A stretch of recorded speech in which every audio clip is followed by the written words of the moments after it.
चला तर मुलांनो, आज आपण थोडंसं जमलिंग करणारा भागाकार पाहूया। भागाकारामध्ये कधी कधी फसवी गणित आहेत, जशी या प्रकारे।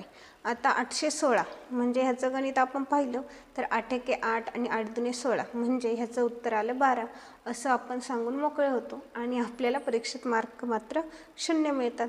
त्यामुळे हे गणित कशा प्रकारे सोडवायचं आणि नीट लक्ष देऊन अगदी छोटी चूक ही आपली मार्क घालवू शकते।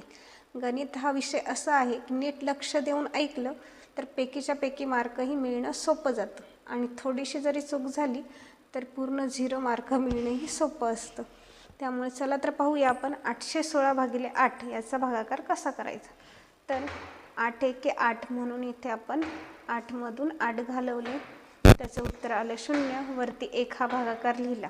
आता 1 ला 8 ने भाग जात नाही, अशा वेळेस आपण भागाकार 0 लिहायचा आणि मग त्याच्या शेजारची संख्या खाली घ्यायची।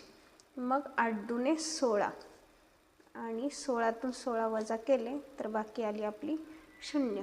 अशा प्रकारे भागाकार करायचा, जेणे तुम्हाला पैकीच्या पैकी मार्क कळेल आणि पुढेही गणित चुकायची अजिबात भीती राहणार नाही।